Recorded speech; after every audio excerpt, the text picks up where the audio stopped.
Shalom e bem-vindos de volta ao Israel com Aline. Nós seguimos na nossa minissérie dos últimos passos de Jesus em Jerusalém. Hoje nós iremos conhecer o local da última ceia e do jardim de Getsêmani, onde Jesus irá chorar, e depois também a prisão e a solitária onde Jesus irá passar a noite e onde Pedro irá negá-lo 3 vezes até o galo cantar. Mas será que era um galo mesmo? Achados arqueológicos novos mostram uma história talvez um pouco diferente, de que o galo não era realmente um animal. Hoje nós vamos falar disso tudo e muito mais. Então, se vocês estão preparados, vamos começar!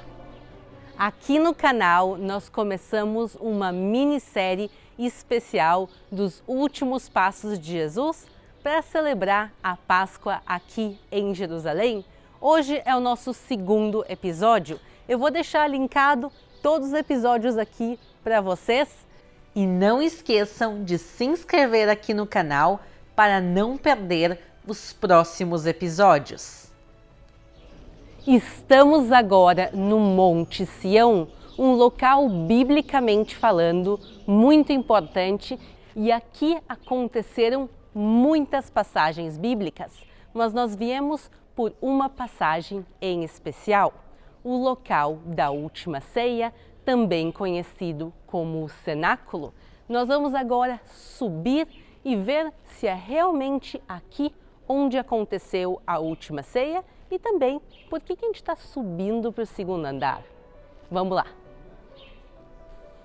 Nós estamos subindo para o 2º andar, pois está escrito na Bíblia que a última ceia aconteceu no cenáculo. No texto original em grego está escrito Anagaion, que é a sala alta, quer dizer, o 2º andar de uma casa. Em um minutinho, nós já vamos entrar no possível local da última ceia. Mas antes disso, eu quero falar que a última ceia aconteceu há quase 2000 anos atrás, aqui no meio do Oriente Médio, na Judéia. Nada a ver com aquela imagem que a gente tem na cabeça da pintura de Leonardo da Vinci. Essa é uma imagem que foi feita séculos depois, com um pensamento europeu em mente. Hoje nós vamos falar da verdadeira última ceia, de como ela aconteceu nos seus idiomas originais, no hebraico e no aramaico. Então, vamos entrar e conhecer um pouco mais da verdadeira última ceia. Por que Jesus se reúne com seus discípulos? Eles vêm aqui para comer e celebrar a Páscoa judaica, uma tradição que existe até os dias de hoje, onde as famílias e amigos mais próximos se reúnem para uma grande ceia, onde se relembra a saída dos judeus do Egito, se tomam 4 copos de vinho ou de suco de uva e se come o pão ázimo, que é um pão sem fermento. Mas Jesus sabia que aquela não era mais uma ceia de Páscoa, e sim que ela era a última ceia. E está escrito em Lucas 22, e chegada a hora, pôs-se à mesa, e com ele os 12 apóstolos. E disse-lhes: desejei muito comer convosco esta Páscoa, antes que padeça. Porque vos digo que não a comereis mais, até o dia que ela se cumpra no reino de Deus. E tomando o cálice, e havendo dado graças, disse-lhe: tomai-o e reparti-o entre vós, porque vos digo que já não bebereis do fruto da vide, até que venha o reino de Deus. E tomando o pão, e havendo dado graças, partiu-o e deu-lhe, dizendo: Isto é o meu corpo, que por vós é dado. Fazei isto em memória de mim. Ele sabia da traição de Judas e por isso começa a preparar os seus discípulos para a sua partida e ensina a ceia a eles. Toda vez que você come a ceia na sua igreja, você está diretamente conectado com os ensinamentos que Jesus fez neste lugar. E Jesus revela a eles os terríveis acontecimentos que virão durante a noite. E Pedro lhe disse: Senhor, estou pronto a ir contigo até a prisão e a morte. Mas ele disse: Digo-te, Pedro, que não cantará hoje o galo antes que 3 vezes negues que me conheces. Mas agora uma pergunta arqueológica.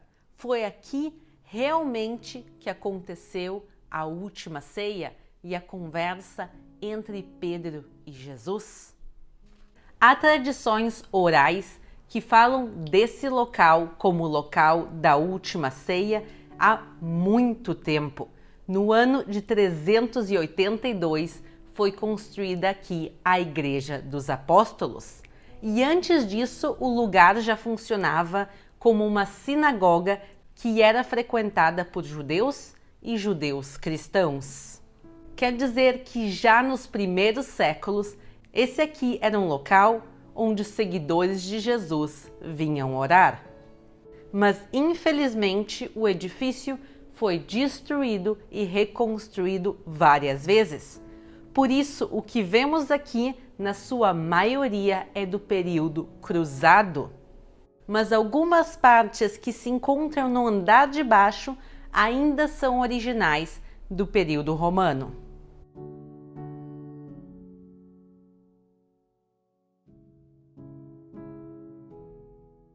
Depois que Jesus termina a última ceia, ele pega 3 dos seus apóstolos e desce ao Vale de Cedron, a um local chamado o Jardim de Getsêmani.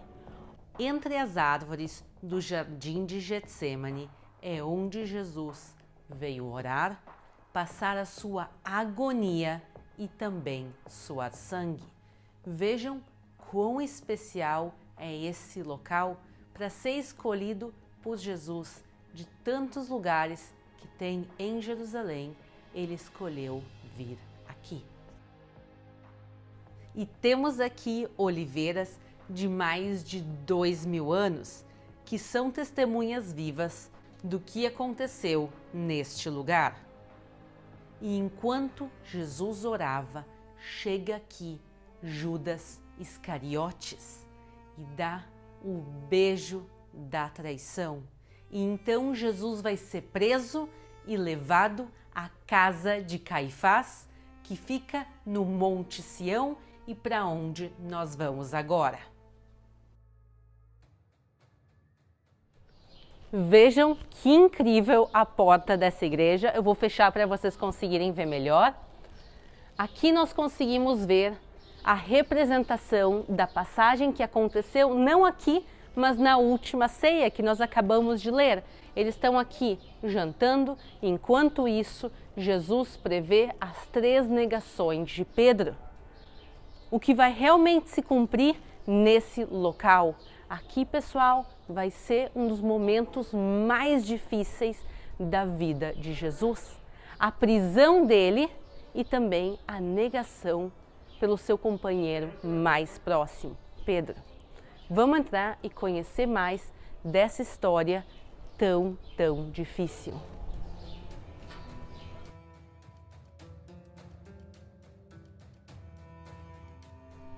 Estamos entrando em um lugar bem diferente, como vocês podem ver.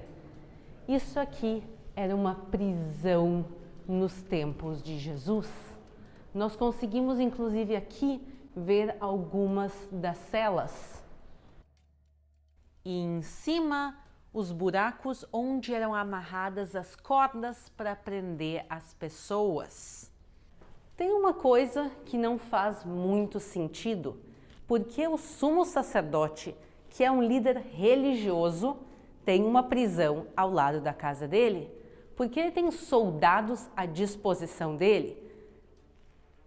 É uma coisa um pouco estranha, mas a gente tem que lembrar que nessa época, nos tempos de Jesus, o templo havia sido corrompido. Por quem? Pelos próprios romanos. Os romanos sabiam que para controlar Israel, eles precisavam controlar o que mais de importante tinha para o povo de Israel, que é o seu templo.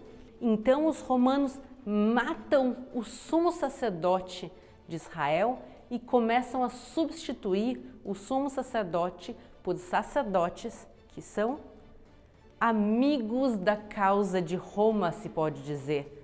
Colocam sacerdotes que estão mais preocupados com os romanos e com o dinheiro deles do que com o que é correto aos olhos do povo de Israel e aos olhos de Deus. E Caifás era justamente um sumo sacerdote que havia sido escolhido pelos romanos. E por isso ele tem aqui uma prisão na casa dele. Mas ele não coloca Jesus numa cela como as que a gente acabou de ver, não. Jesus precisava de uma prisão em separado dos outros. Ele coloca Jesus numa espécie de uma solitária que a gente consegue ver ela aqui embaixo.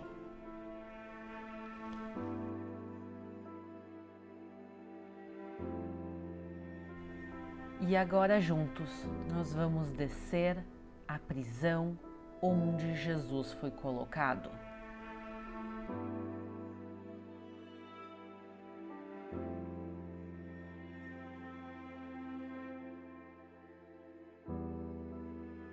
Pessoal, esse lugar tem uma sensação realmente tão sombria, tão estranha.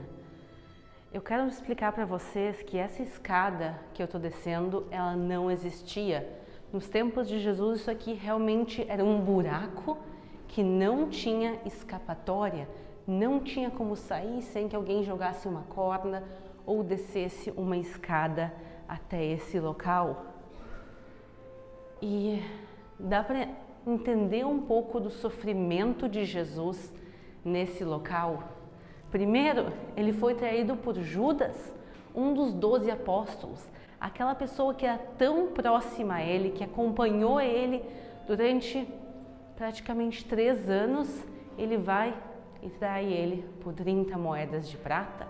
E Pedro, que era realmente o amigo mais próximo dele, não vai trair ele, mas vai negar a ele. E Jesus, estando aqui dentro, ele sabia o que estava acontecendo do lado de fora. Lembrem que ele já tinha previsto a negação e a traição na última ceia. Então, enquanto ele estava nesse local, nessas paredes frias, num lugar tão isolado, ele sabia que do lado de fora, Pedro estava negando ele 3 vezes.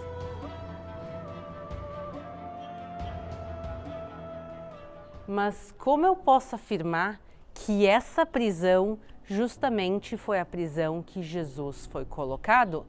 Como eu sei que essa era a prisão? Por causa desses restos arqueológicos, os restos arqueológicos da casa de Caifás. Vamos olhar eles de pertinho. Primeiro, essa casa não é de um tamanho normal, ela é enorme e por isso mostra que quem vivia aqui era uma pessoa rica e importante. Ela é datada da época do final do Segundo Templo, quer dizer, a época dos tempos de Jesus. Mas o mais importante é o que se encontrou dentro da casa. Por exemplo, esses utensílios que a gente está vendo agora. Pensem, pessoal, um copo de pedra desses não é nada prático de se usar. Se tinham coisas muito melhores há 2000 anos atrás. Quem vivia nessa casa usava louças de pedra, não por praticidade, e sim por uma questão religiosa. Segundo o judaísmo, pedra ela é sempre pura. E quem está muito preocupado em estar puro, usa utensílios de pedra. no caso, os sacerdotes do Templo de Jerusalém, eles tinham que estar puros. Ainda mais o sumo sacerdote, porque senão ele não poderia ir fazer os trabalhos do templo. E também se encontrou dentro da casa uma mikve, um banho ritual.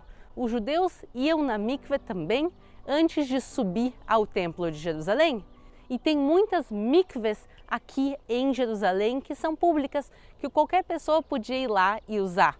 Mas a pessoa dessa casa fazia questão de ter uma mikve dentro da sua casa, porque provavelmente ele se purificava com uma frequência muito grande, como um sacerdote que precisava se purificar todos os dias antes de ir ao templo. Então, provavelmente essa é realmente a casa de Caifás, por causa dos utensílios de purificação e também pela riqueza. E ainda mais que isso, por cima da casa foi construída uma igreja bizantina. O período bizantino é o primeiro período cristão de Israel, indicando que aqui já era um local de culto cristão desde o século IV. E vejam onde nós estamos bem próximos do Templo de Jerusalém, o que faz muito sentido contando que Caifás provavelmente gostaria de morar perto do seu trabalho.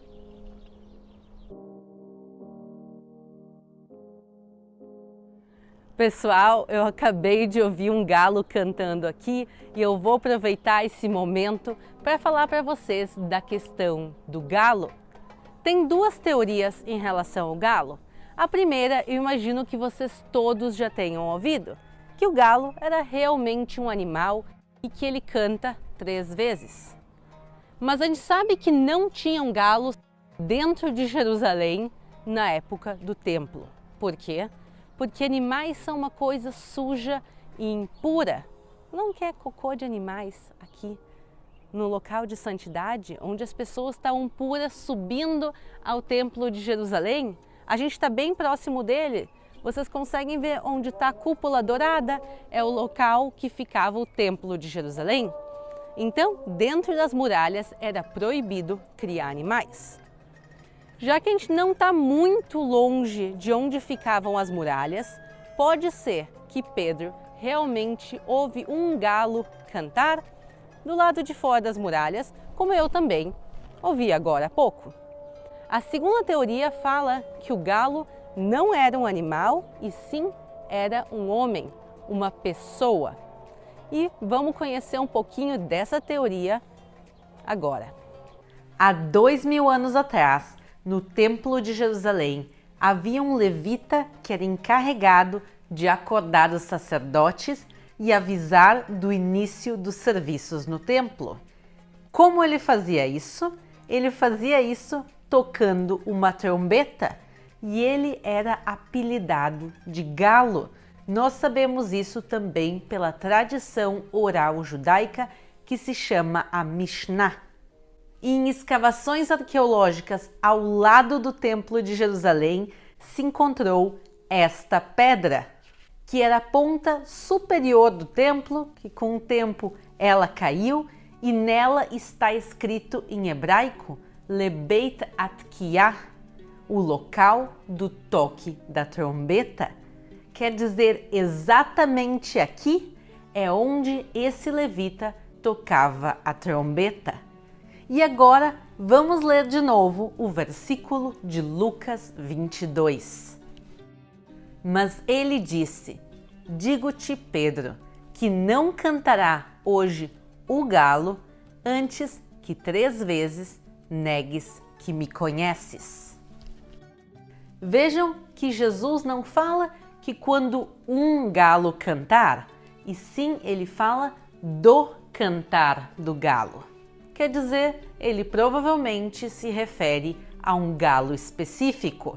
Mas agora eu pergunto a você: você acha que o galo que cantou era realmente um animal? Ou que essa passagem está falando do levita que tocava a trombeta e que era apelidado de galo? Realmente tudo que acontece com Jesus aqui é muito forte. São momentos muito duros.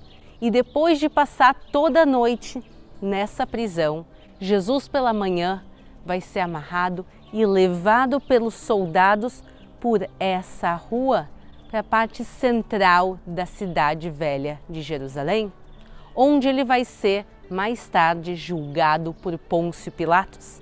Mas isso já é parte do nosso próximo capítulo aqui da nossa minissérie Seguindo os Passos de Jesus. Então não esqueçam de se inscrever aqui no canal para acompanhar os Passos de Jesus. Eu desejo a todos uma feliz e abençoada Páscoa e a gente se vê aqui na próxima.